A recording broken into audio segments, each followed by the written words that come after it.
Hello मेरे प्यारे बच्चों, क्या हाल चाल, कैसे हो आप लोग। एकदम बढ़िया, ज़बरदस्त। तो जैसा कि आप सभी ने थंबनेल में देख लिया होगा कि आज हम लोग पढ़ने वाले हैं सर्कुलर मोशन के बारे में। आपके सामने एक वीडियो भी थोड़ी सी छोटी सी क्लिप चल रही होगी जिसमें आपको दिख रहा होगा कि एक बॉडी गोल गोल एक फिक्स बिंदु के चारों ओर मूव कर रहा है। तो जब कोई बॉडी एक निश्चित बिंदु से कुछ दूरी पर गोल गोल गोल गोल ऐसे चक्कर लगाता हो तो उसके इस मोशन को हम लोग सर्कुलर मोशन कहते हैं। और ये 2 डायमेंशनल मोशन में आता है। 2 डायमेंशन में क्यों आता है, इस चीज़ को अगर आपको समझना है तो इसी फिगर में हम आपको बता देते हैं। समझ जाइएगा आप लोग बहुत अच्छे से और एक बार में मज़ा आ जाएगा। जैसे अगर मान लूँ मैं, ये जो लाइन इस तरीके से है, ये इस तरीके से, ये हमारी एक वाई एक्सिस है। ये जो हमने इस तरीके से वर्टिकल लाइन बना दी, इसको हमने क्या मान लिया बच्चों, इसको हमने मान लिया ये वाई एक्सिस है। और यहाँ से जब हम ऐसे एक हॉरिजॉन्टल लाइन मान लो खींच दे रहे हैं ऐसे, इसको हम मान लेते हैं एक्स एक्सिस है। तो ऑब्जेक्ट देखो, अभी यहाँ पर एक्स एक्सिस पर था, अब ये यहाँ पर आ गया। अब इसकी पोजीशन को डिस्क्राइब करने के लिए वाई और एक्स दोनों एक्सिस चाहिए। तो जब बॉडी कुछ इस तरीके से मोशन कर रहा हो तो उसके पोजीशन को डिस्क्राइब करने के लिए, यानी बॉडी जब यहाँ पर है तो ये एक्स एक्सिस में भी कुछ दूर है और वाई एक्सिस में भी कुछ दूर है, यानी कि एक ही टाइम पे दो अलग अलग एक्सिस यानी दो अलग अलग डायरेक्शन में मोशन को रिप्रेजेंट कर रहा हो, कि इधर भी और इधर भी, ठीक है ना। तो बॉडी के इस तरीके के मोशन को हम लोग 2 डायमेंशनल मोशन यानी द्विविमीय गति कहते हैं। बात समझ में आ गई। आई होप आपको ये बात बहुत अच्छे से समझ में आ गई होगी कि हमारा द्विविमीय गति क्या कहलाता है। इसमें किसी को कोई दिक्कत तो नहीं। आपने कहा नहीं सर, मतलब जब आप हैं, आप समझा रहे हैं तो दिक्कत काहे होगी। भाई देखो, दिक्कत तो होगी नहीं। और जो भी बच्चे पहली बार हमारे चैनल पे आए हैं, प्लीज़ इस चैनल को सब्सक्राइब जरूर करें, ठीक है। आप जब सब्सक्राइब करते हैं तो एक मोटिवेशन मिलता है कि और काम करना है और अच्छे से करना है, ठीक है ना। अब हम चलते हैं बेटा कि 2 डायमेंशनल मोशन में सर्कुलर मोशन का डिफिनेशन क्या हो सकता है। तो डिफिनेशन हमारा होता है कि when an object move on a circular path, move यहाँ पर आप लिख सकते हो move on a circular path with a constant speed, then the motion of the object is said to be uniform circular motion, ठीक है। लेकिन अगर हम यहाँ पर कांस्टेंट स्पीड को भी काट दें, खाली हम इतना लिख दें कि when an object move on a circular path, ठीक है ना, circular path, then the motion of the object is said to be circular motion. हमने यूनिफॉर्म भी काट दिया, ठीक, इसलिए काट दिया क्योंकि हमारे यूनिफॉर्म के बारे में अभी हम आगे बताएंगे कि when an object moves on a circular path, then the motion of the object is said to be circular motion. यानी जब कोई वस्तु किसी वृत्ताकार पथ पर गति करता हो तो उसकी गति वृत्तीय गति कहलाती है। अब इसी सीक्वेंस में आगे चलते हैं। सर्कुलर मोशन हमारे 2 टाइप के होते हैं। एक यूनिफॉर्म सर्कुलर मोशन, इसको इन शॉर्ट हम लोग यूसीएम कहते हैं। इन शॉर्ट हम लोग इसको किस नाम से जानते हैं, इसको हम लोग यूसीएम यूनिफॉर्म सर्कुलर मोशन इस नाम से जानते हैं, ठीक। इसमें क्या क्या होता है कि इसमें चाल नियत रहता है, यानी ऑब्जेक्ट अगर 10 मीटर प्रति सेकेंड से गति कर रहा है तो 10 मीटर पर सेकेंड से ही गति करेगा। जैसे कि ये ऑब्जेक्ट आप देख रहे होगे, इसकी चाल एकदम नियत है। तो ये जो फिगर है, ये जो आपका वीडियो दिख रहा है, क्लिप आपको दिख रहा है, ये एक यूनिफॉर्म सर्कुलर मोशन है, ठीक है ना। यूनिफॉर्म सर्कुलर मोशन यानी ऑब्जेक्ट की चाल जो है, स्पीड जो है एकदम कांस्टेंट है और उस कांस्टेंट स्पीड से ये घूम रहा है, ठीक है। बात समझ में आ गई। आपने कहा यस सर, बहुत अच्छे से समझ में आ गई, कोई दिक्कत नहीं हुआ, ठीक है। ऐसे ही होता है दूसरा हमारा नॉन यूनिफॉर्म सर्कुलर मोशन। अब नॉन यूनिफॉर्म सर्कुलर मोशन में क्या होता है ये भी हम आपको बताएंगे। तो यार पहली बात आपको याद रखना है कि इसमें हमारा चाल क्या रहता है, नियत रहता है। दूसरा कि जब कोई बॉडी यूनिफॉर्म सर्कुलर मोशन करता हो तो इसमें केवल एक प्रकार का त्वरण पाया जाता है और उसे हम सेंट्रीपिटल यानी कि अभिकेंद्र त्वरण कहते हैं। इस बारे में भी हम आगे डिस्कस करेंगे। दूसरा होता है मेरे प्यारे बच्चों नॉन यूनिफॉर्म सर्कुलर मोशन, जिसे सिंपल वे में आप नॉन यूसीएम कह सकते हो। सिंपली आप इसे और क्या बोल सकते हो, नॉन यूसीएम यानी नॉन यूनिफॉर्म सर्कुलर मोशन या असमान वृत्तीय गति। असमान वृत्तीय गति में क्या होता है कि ना तो चाल उसका नियत रहता है और दिशा तो बदलती रहेगी कंटिन्यूअसली, क्योंकि सर्कुलर मोशन है तो कभी वो इस डायरेक्शन में होगा, कभी इस डायरेक्शन में होगा, कभी इस डायरेक्शन में होगा, कभी इस डायरेक्शन में होगा, तो दिशा तो कंटिन्यूअसली बदलती रहती है। लेकिन नॉन यूनिफॉर्म के केस में हमारा चाल भी बदलता रहता है। और इस तरह अगर कोई बॉडी मोशन कर रहा हो तो उसमें 2 प्रकार के त्वरण पाए जाते हैं या होते हैं। एक त्वरण हमारा, वो भी दोनों के दोनों त्वरण एक समय पर ही काम करते हैं और इन दोनों त्वरण को, एक का नाम हमारा अभिकेंद्र त्वरण होता है जिसे अंग्रेजी में सेंट्रीपिटल कहते हैं, और दूसरा हमारा जो होता है बच्चों उसे हम टेंजेंशियल एक्सेलरेशन कहते हैं, ठीक है ना, स्पर्श रेखीय त्वरण। तो दो तरह का त्वरण हमारा काम करता है इस सिचुएशन में। कितने तरह के त्वरण काम करते हैं? दो तरह का त्वरण काम करता है। कौन कौन काम करता है? तो अगर हिंदी में लिखें तो एक हो जाएगा बच्चों अभिकेंद्र त्वरण और दूसरा स्पर्श रेखीय त्वरण या स्पर्शी त्वरण। इसको आप स्पर्शी त्वरण भी कह सकते हो, स्पर्शी त्वरण। और एक कौन सा है? अभिकेंद्र त्वरण है, ठीक है। तो जब वस्तु नॉन यूनिफॉर्म सर्कुलर मोशन कर रहा हो तो वहां पर दोनों तरह के त्वरण पाए जाते हैं। इन सभी तरह के त्वरण के बारे में हम जिक्र आगे के करेंगे। जो भी बच्चे हमारी क्लास को पहली बार देख रहे हैं, चैनल को सब्सक्राइब कर दें, वीडियो को लाइक करना ना भूलें, ठीक है।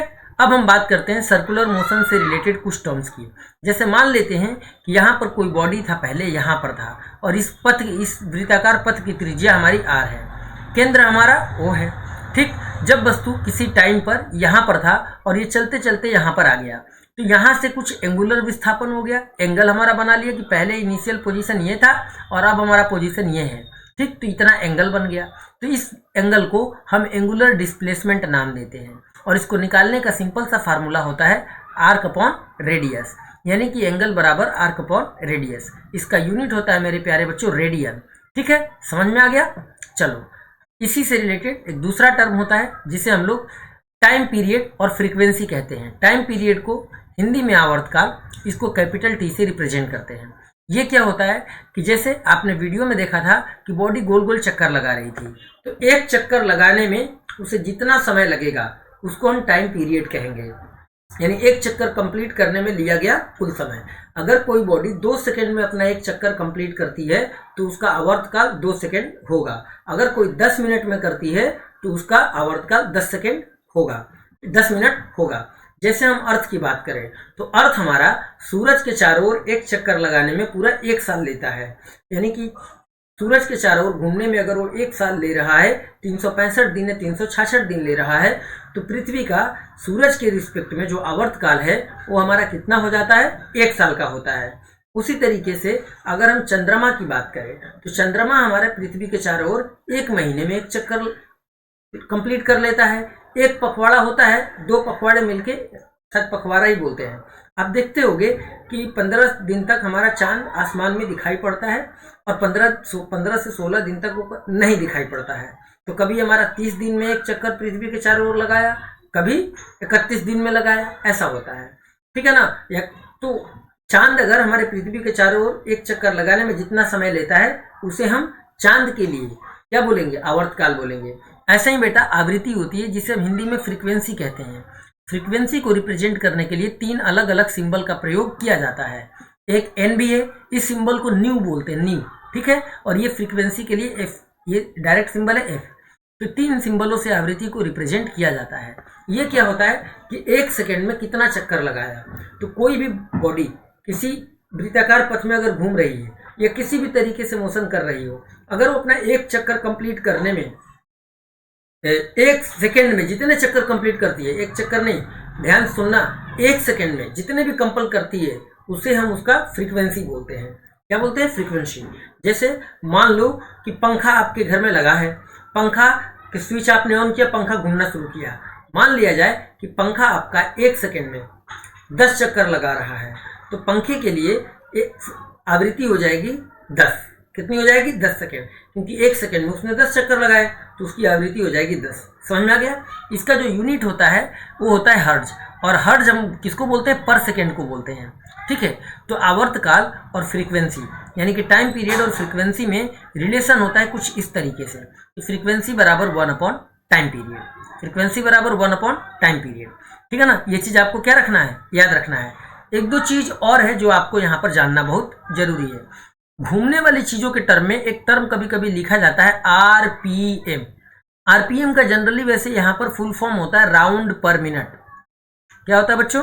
राउंड पर मिनट, ठीक है। अब जैसे मान लो किसी फैन के सेंस में दे दिया जाए कि एक फैन का जो आरपीएम है वो 1200 आरपीएम है। कितना? 1200 आरपीएम है।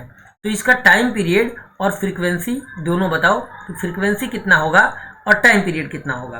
तो हम इसका मतलब हो गया कि फैन हमारा 1 मिनट में 1200 राउंड कंप्लीट कर रहा है, 1 मिनट में, यानी कि 1 minute is equal to 1200 round, 1200 round, ठीक है ना। राउंड का मतलब चक्कर, राउंड का मतलब चक्कर, कि 1200 चक्कर कंप्लीट कर रहा है 1 मिनट में। 1 मिनट का मतलब क्या हो गया, 60 सेकेंड, यानी कि ऑब्जेक्ट हमारा 60 सेकेंड में कितना चक्कर लगा रहा, 1200 चक्कर लगा रहा, 1200 राउंड लगा रहा है, कोई दिक्कत नहीं। अब इसी चीज को हम कहें कि फिर एक राउंड में कितना चक्कर लगाएगा, तो अगर इधर एक राउंड लिखना हो, एक राउंड, तो ये 1200 यूनिटरी मेथड के हिसाब से इस तरफ आ जाएगा डिवीजन में, यानी कि 60/1200, 0 से 0 कैंसिल, 60 से इसको काट देंगे, 20 आ जाएगा, 1/20। इसका मतलब ये हो गया कि एक राउंड में उसने एक राउंड लेने में कितना समय लिया, 1/20 सेकेंड। कितना लिया, 1/20 सेकेंड। तो एक राउंड कंप्लीट करने में इतना समय लगा, तो इस फैन का टाइम पीरियड कितना होगा, 1/20 सेकेंड, ठीक है। वहीं पर इसी कॉन्सेप्ट में अगर हम जो वैल्यूज ये हमारे दे रखे हैं, अगर इसी वैल्यू में हम ये कहें कि 1 सेकेंड में कितना चक्कर लगा रहा है, ठीक है, तो जब 1 सेकेंड की बारी आ जाएगी अगर, तो इसको हम यहाँ पर नीचे लाते हैं, यानी कि 60 सेकेंड की जगह अगर हम 1 सेकेंड लिख दें, तो ये 60 इस तरफ डिवीजन में आ जाएगा, यानी कि ये आ जाएगा 1200/60। अब इससे इसको डिवाइड करेंगे तो कितना आएगा, 20, यानी कि 1 सेकेंड में कितना चक्कर लगेगा, 20 चक्कर लगेगा। कितना लगेगा, 20 चक्कर। तो 1 सेकेंड में जितना चक्कर लगता है, जितना साइकिल कंप्लीट करता है, उसको हम लोग क्या बोलते हैं, फ्रीक्वेंसी। तो आपने देखा कि 1 सेकेंड में चक्करों की संख्या 20 और एक राउंड में 1/20 सेकेंड समय लग रहा, ठीक है। तो 20 की जगह पे हम फ्रीक्वेंसी भी तो लिख सकते हैं, क्योंकि 20 किसकी वैल्यू है, फ्रीक्वेंसी की, है ना। 20 किसकी वैल्यू है, फ्रीक्वेंसी की, और ये टाइम कितना है, 1/20। तो यहीं से आप निकाल सकते हो कि टाइम पीरियड बराबर आया 1/20, ठीक। 20 हमारा आया फ्रीक्वेंसी, यानी कि टाइम पीरियड बराबर 1/फ्रीक्वेंसी, ये भी हो जाता है, ठीक। तो यहीं से आप अगर आपस में इन दोनों को क्रॉस मल्टीप्लाई कर दिया जाए, ठीक है ना, सेंटर वाले साइड को छोड़ के राइट लेफ्ट वाले को, तो हमारा फ्रीक्वेंसी भी निकल आएगा 1/टाइम पीरियड। तो ये रिलेशन आप लोग नहीं भूलेंगे, और आरपीएम से रिलेटेड सवाल का पैटर्न आपको समझ में आ गया होगा। अब हम आगे बढ़ते हैं। इसमें और टर्म आता है बेटा, एंगुलर वेलोसिटी। एंगुलर वेलोसिटी कहने का मतलब एंगुलर कोणीय वेग। इसको क्या बोलेंगे अंग्रेजी में, इसको अंग्रेजी में बोलेंगे कोणीय वेग। कोणीय वेग एक्चुअल में क्या होता है, तो जब कोई ऑब्जेक्ट यानी time rate of change of angular displacement is called angular velocity. जैसे हम लोग लीनियर वेलोसिटी पढ़ते थे, अब लीनियर वेलोसिटी में हम लोग क्या पढ़ते थे कि time rate of change of linear displacement. Similarly यहाँ पर हम लोग बोल देंगे मेरे प्यारे बच्चों कि time rate of change of angular displacement. तो time rate of change of angular displacement हमारा एंगुलर वेलोसिटी के बराबर हो जाता है। और एंगुलर वेलोसिटी को हम लोग रिप्रेजेंट किससे करते हैं, तो angular velocity is represented by omega. इस सिंबल का नाम ओमेगा है। इस तरीके से जो सिंबल बना है, यानी समझो ये दिल होता है कि नहीं, ऐसे दिल बनाते हो, दिल को ऐसा काट दो, इतना जब इतना काट दोगे तो कटा हुआ दिल बन जाएगा ऐसे, और इसको पलट दो, जब इसको रिवर्स कर दोगे तो ये ऐसे बन गया, ठीक है। तो ये है हमारा ओमेगा। इस सिंबल का नाम क्या है, ये सिंबल है हमारा ओमेगा, यानी कटा हुआ उल्टा दिल। क्या, कटा हुआ उल्टा दिल। तो time rate of change of angular displacement is known as angular velocity, यानी कि कोणीय वेग परिवर्तन की दर को कोणीय चाल कहते हैं या कोणीय वेग कहते हैं। चाल की जगह आप वेग ले लो, क्योंकि यहाँ पर वेलोसिटी हमने टर्म यूज किया है, तो चाल की जगह आप क्या लिख लो, यहाँ पर आप लिख लो कोणीय वेग, ठीक है ना। तो उसे हम क्या कहेंगे बच्चों, कोणीय वेग कहेंगे। निकालने का फार्मूला θ/t। अगर इंस्टेंटेनियस निकालना है तो इंस्टेंटेनियस ओमेगा बराबर हम dθ/dt से निकाल लेंगे, ठीक है। यानी जब हमारे पास थीटा टाइम के फंक्शन के फॉर्म में दिया गया होगा, तो जब इस इक्वेशन को डिफरेंशिएट करेंगे टाइम के रिस्पेक्ट में, तो हमको एंगुलर वेलोसिटी निकल आएगा टाइम के टर्म में, ठीक। इसका फार्मूला और भी होता है, जैसे कि सर्कुलर मोशन के केस में आपने देखा, आपको हमने सर्कुलर मोशन पढ़ाया, आपने कहा यस सर। टाइम पीरियड पढ़ाया, आपने कहा यस सर। अब कोई बॉडी यहाँ से एक चक्कर लगाने में जो समय लेती है उसे क्या बोलते हैं, टाइम पीरियड। और इसका रेडियस हम कितना मान ले, r। तो 1 सेकेंड में वो मतलब एक चक्कर लगाने में कितना कोण घूम जाएगी रेडियन में, तो 2π रेडियन। तो अब अगर इस टर्म में हम एंगुलर वेलोसिटी इक्वेट करें, तो एंगुलर वेलोसिटी का फार्मूला क्या होता है, θ/टाइम। अब जब थीटा हमारा 2π रेडियन का हो, थीटा हमारा 2π रेडियन का हो, तो एक चक्कर लगाने में कितना समय लगा, टाइम पीरियड के बराबर। तो टाइम हमारा टाइम पीरियड बन जाएगा। तो यानी कि ओमेगा का फार्मूला टाइम पीरियड के टर्म में 2π/t हो जाएगा। जैसा कि हमने थोड़ी देर पहले बताया कि 1/टाइम पीरियड को हम फ्रीक्वेंसी भी कहते हैं, तो 1/टाइम पीरियड को फ्रीक्वेंसी भी लिख सकते हैं। तो इसका फार्मूला ये भी बन जाएगा 2πf। तो हमारे ओमेगा के ये फार्मूला और ये 3 अलग अलग फार्मूले होते हैं। क्योंकि ये एंगुलर वेलोसिटी है तो इसका जो यूनिट की अगर हम बात करेंगे मेरे प्यारे बच्चों, तो इसका यूनिट हमारा होगा रेडियन पर सेकेंड। यूनिट क्या होगा? रेडियन पर सेकेंड। ठीक है, तो आई होप आपको समझ में आ गया होगा। तो इसका यूनिट हमारा रेडियन पर सेकेंड। ठीक है, और इसका ये फार्मूला है जनरल, और इसी से हमारे ये और ये 2 फार्मूले भी निकलते हैं, कोई दिक्कत नहीं है। इसी तरीके से यहाँ टर्म एक और आता है जिसे हम बोलते हैं कोणीय त्वरण, एंगुलर एक्सेलरेशन। इसको हम लोग अल्फा से रिप्रेजेंट करते हैं। इस सिंबल को हम लोग क्या बोलते हैं? This symbol is known as alpha. तो अल्फा से इसको रिप्रेजेंट करते हैं।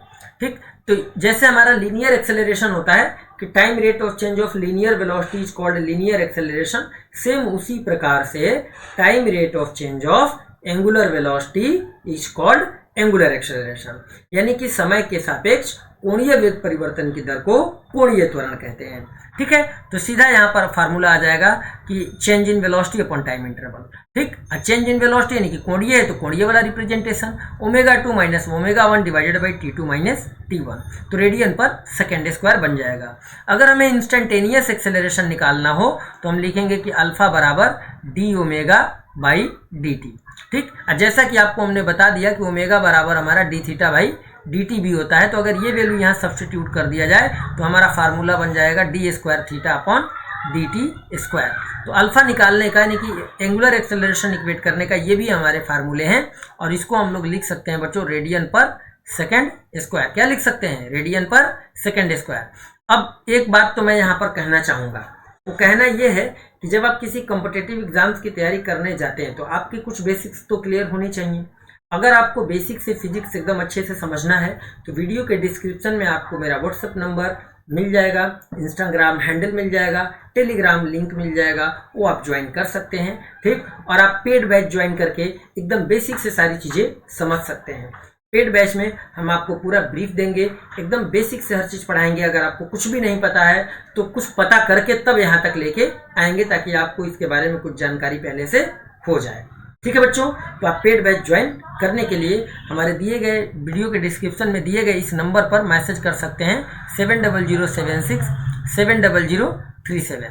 ठीक है, अगर आप पेड बैच से फिजिक्स पढ़ना चाहते हैं, फिजिक्स सीखना चाहते हैं, तो इस नंबर पे आप कॉल करके पेड बैच का सब्सक्रिप्शन ले सकते हैं अलग से। ठीक है, अब हम आगे बढ़ते हैं कि कोणीय त्वरण हमने आपको बता दिया, कोणीय त्वरण का फार्मूला हमने आपको बता दिया। अब हमारे पास यहीं पर कुछ टर्म्स और आते हैं, जैसे कि हमारा न्यूटन का पहला नियम, जिसे हम लोग न्यूटन्स लॉज ऑफ मोशन कहते हैं बेसिकली। तो न्यूटन का लॉ ऑफ मोशन पहला, जो हम लॉ ऑफ इनर्शिया का कॉन्सेप्ट के नाम से जानते हैं ना, न्यूटन का पहला नियम क्या? जड़त्व का नियम। ठीक है, लॉ ऑफ इनर्शिया। तो इनर्शिया का कॉन्सेप्ट कहता है कि कोई भी बॉडी अपनी दिशा तब तक नहीं बदलती है जब तक कि उस पर फोर्स ना लगे।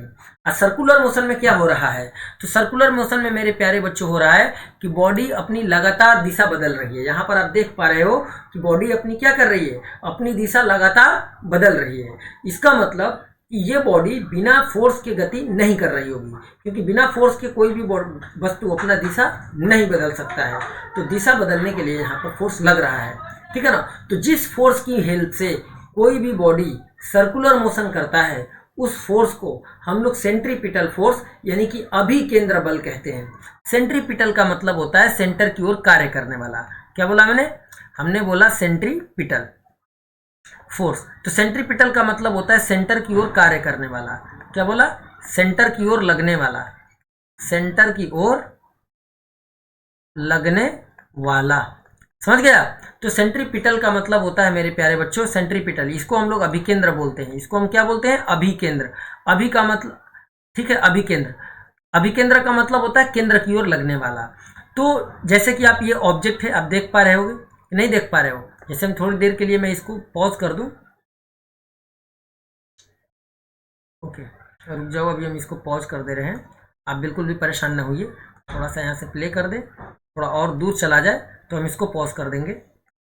ठीक है, जैसा कि आप यहाँ पर देख पा रहे हैं कि ये ऑब्जेक्ट यहाँ पर है, तो केंद्र इसका कहाँ है? केंद्र हमारा यहाँ पर है, तो केंद्र की तरफ इस पर क्या लग रहा है, इस तरफ एक बल लगता है, इस बल को ही हम बोलते हैं अभिकेंद्र बल।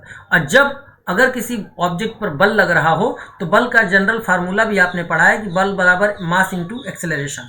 जो बॉडी अगर मोशन कर रही है सर्कुलर मोशन, अगर उसका मास m है, ठीक है ना, तो हम क्या करेंगे एक्सेलरेशन इक्वेट करने के लिए कि फोर्स को मास से डिवाइड कर देंगे, ये तो करेंगे।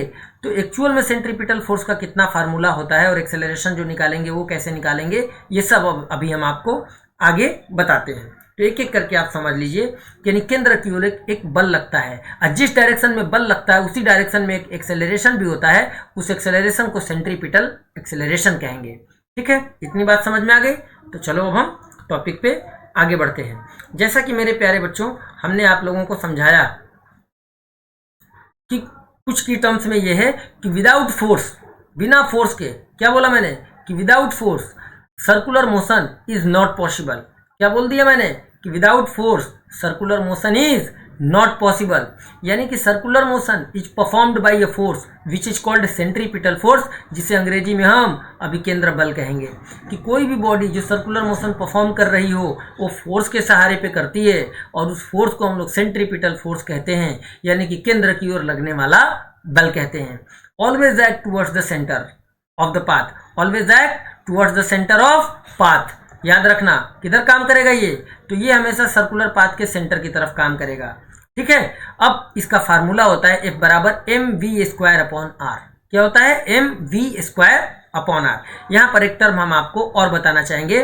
देखो बेटा, जैसे हम लोगों का एक लीनियर वेलोसिटी होता है, लीनियर वेलोसिटी में हम लोग लेते हैं s/r, ऐसे ही एंगुलर वेलोसिटी होता है, हम लेते हैं θ/, यहाँ पर लीनियर वेलोसिटी r नहीं s/t, यहाँ पर θ/t। यहाँ लीनियर एक्सेलरेशन होता है a, लीनियर एक्सेलरेशन क्या होता है कि change in velocity upon time interval. वैसे ही यहाँ पर एंगुलर एक्सेलरेशन होता है कि change in angular velocity upon time interval. ठीक है ना, बात समझ में आ रही है। जैसे यहाँ पर फोर्स का फार्मूला हमारा m इंटू ए है, वैसे ही यहाँ भी काम करेगा फोर्स का फार्मूला m इंटू ए। लेकिन समझना अब आगे की स्टोरी लाइन, इसी पैटर्न पर हमें क्या क्या चीज़ें आपको समझानी है, क्या क्या हमें आपको बताना है, सब एक एक करके एकदम बहुत अच्छे से क्लियर करेंगे। जैसा कि यहाँ पर हमने अभी आपको क्या बताया, अभी हमने आपको बताया कि सेंट्रीपिटल फोर्स का ये फार्मूला होता है कि F बराबर mv² अपॉन आर। तो कहीं ना कहीं ये जो लीनियर टर्म है और ये जो एंगुलर टर्म है ये दोनों आपस में रिलेट करते हैं।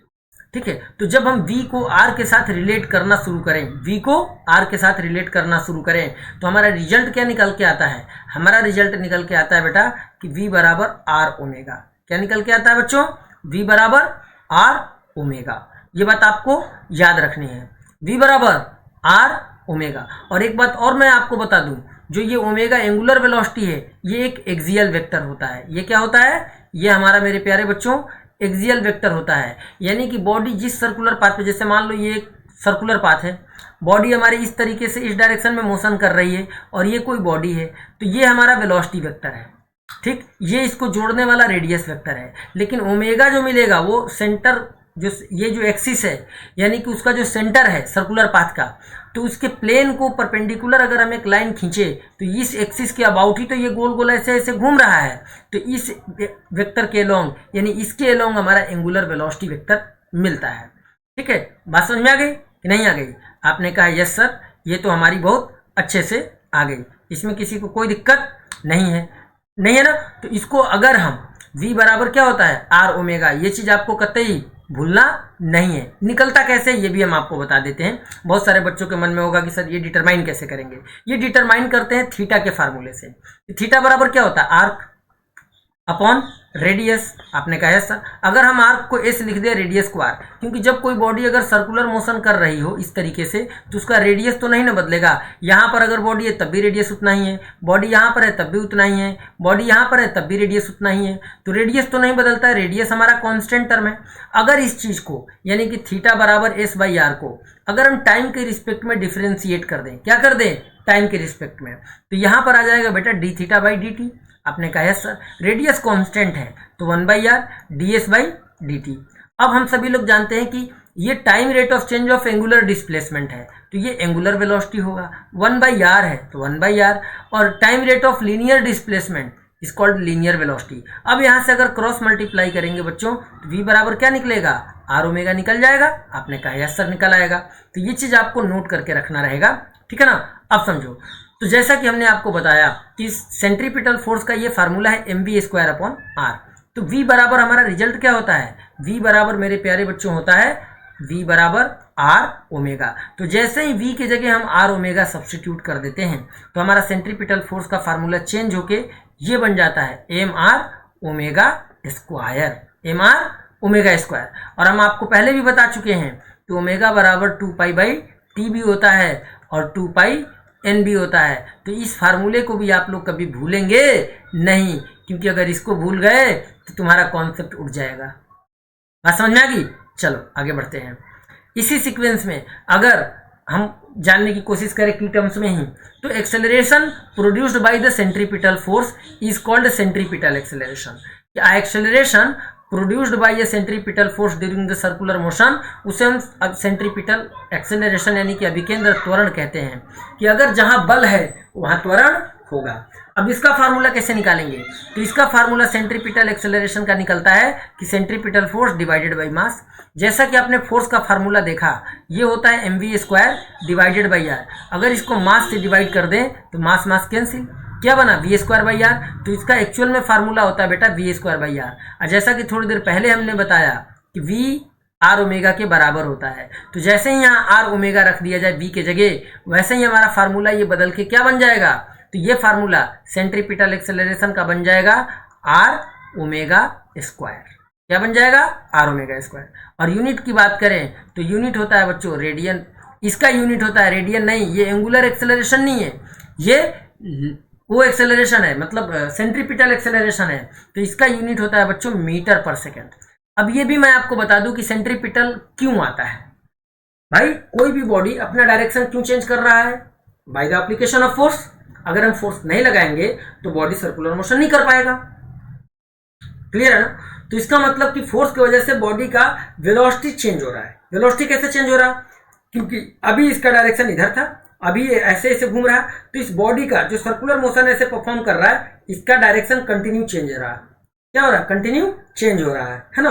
तो बॉडी के अंदर जो सेंट्रीपिटल एक्सेलरेशन आता है, ये चेंजिंग वेलोसिटी की वजह से आता है। और जब लीनियर वेलोसिटी यानी जब लीनियर वेलोसिटी का चेंज वाला एक्सेलरेशन है, तो इसका यूनिट भी लीनियर के टर्म में होगा।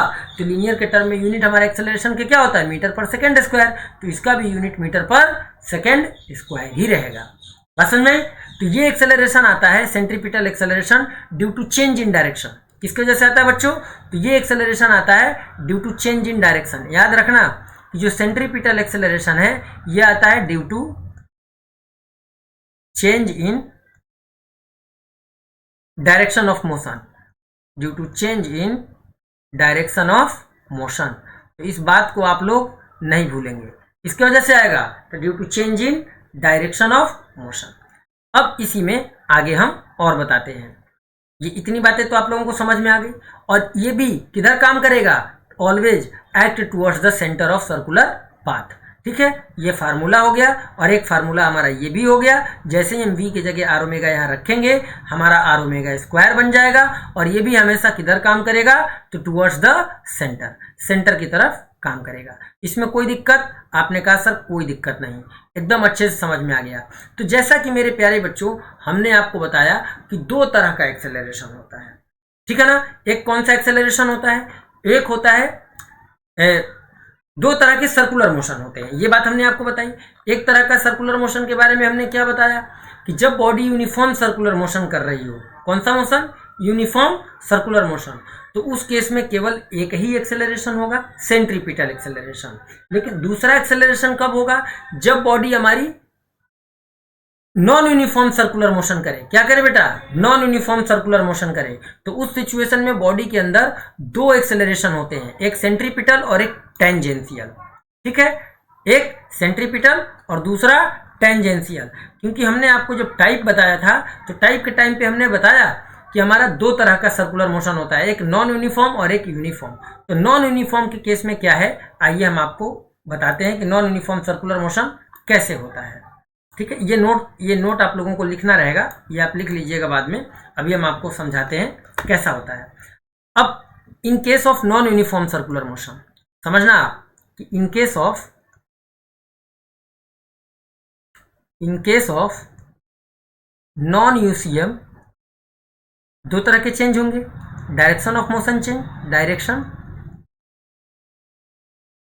ऑफ मोशन चेंजेज, और दूसरा स्पीड ऑफ बॉडी चेंजेज। ठीक है, तो यानी डायरेक्शन बदलने की वजह से जो एक्सेलरेशन आता है उसको हम बोलते हैं सेंट्रीपिटल एक्सेलरेशन।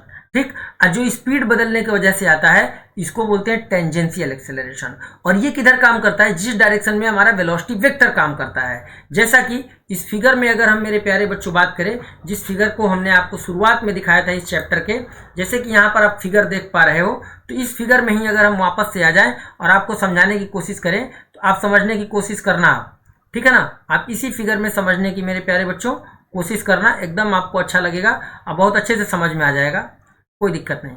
जैसे मान लेते हैं कि किसी टाइम बॉडी यहाँ पर है, किसी टाइम बॉडी यहाँ पर है, ठीक, तो सेंटर की तरफ जो फोर्स काम करेगा वो है सेंट्रीपिटल फोर्स, और इसी के डायरेक्शन में जो एक्सेलरेशन काम करेगा वो सेंट्रीपिटल एक्सेलरेशन। लेकिन जब बॉडी यहाँ पर आएगी तो इसका वेलोसिटी का डायरेक्शन किधर होगा? इधर। तो वेलोसिटी के डायरेक्शन में जो एक्सेलरेशन काम करेगा that is called tangential acceleration. इसको टेंजेंशियल क्यों बोला? वो इसलिए टेंजेंशियल बोला क्योंकि स्पीड इसी डायरेक्शन में तो चेंज होगा, जिस डायरेक्शन में ऑब्जेक्ट का एरो है मोशन वाला उसी डायरेक्शन में तो हमारा स्पीड चेंज होगा। तो एक एक्सेलरेशन ये होता है जो कि टेंजेंट के लॉन्ग काम करता है, ठीक है।